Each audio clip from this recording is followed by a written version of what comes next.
আগামীকাল east West মেট্রোর উদ্বোধন করবেন নরেন্দ্র মোদী। আর এই অনুষ্ঠানে থাকছেন না মুখ্যমন্ত্রী মমতা বন্দ্যোপাধ্যায়। দেশে প্রথম গঙ্গার নিচে চলবে মেট্রো।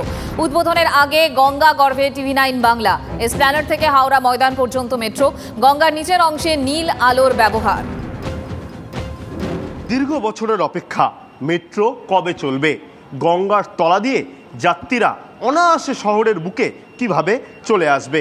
এই মেট্রোই সরাসরি এসপ্ল্যানেড থেকে হাওড়া ময়দান পর্যন্ত চলে যাবে, যার মধ্যে রয়েছে গঙ্গা, যেখানে একেবারে 520 মিটার এই যে দীর্ঘ গঙ্গা, মাত্র সময় লাগবে 46 সেকেন্ড। এটা তো মানে একটা বিশাল বড় প্রাপ্তি, খুশির ব্যাপার। এটা আমার জন্য নয়, শুধু সমস্ত পশ্চিমবঙ্গবাসীর কাছে, সব ভারতবাসী। আপনি যখন যান তখন বুঝতে পান যে গঙ্গার তলা দিয়ে যাচ্ছেন?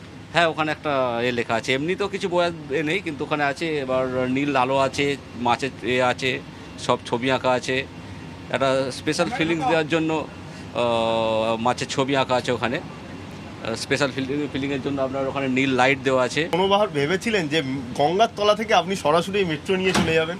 না, এটা কোনোদিনও ভাবিনি। এই 520 মিটার টানেল, গঙ্গার গভীরতা 13 মিটার, আরও 13 মিটার নিচ দিয়ে তৈরি হয়েছে এই টানেল, মাত্র 46 সেকেন্ড।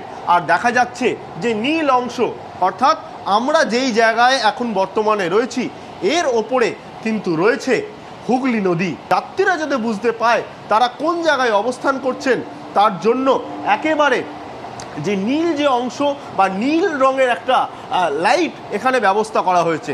কথা বলতে বলতে 46 সেকেন্ড অতিক্রান্ত, আর আমরা চলে এসেছি একেবারে যে মহাকরণ স্টেশন, সেই স্টেশনের কাছাকাছি। অর্থাৎ হুগলি নদী যে দীর্ঘ নদী, সেই দীর্ঘ নদী অতিক্রান্ত করতে এই মেট্রোর লাগছে মাত্র 46 সেকেন্ড।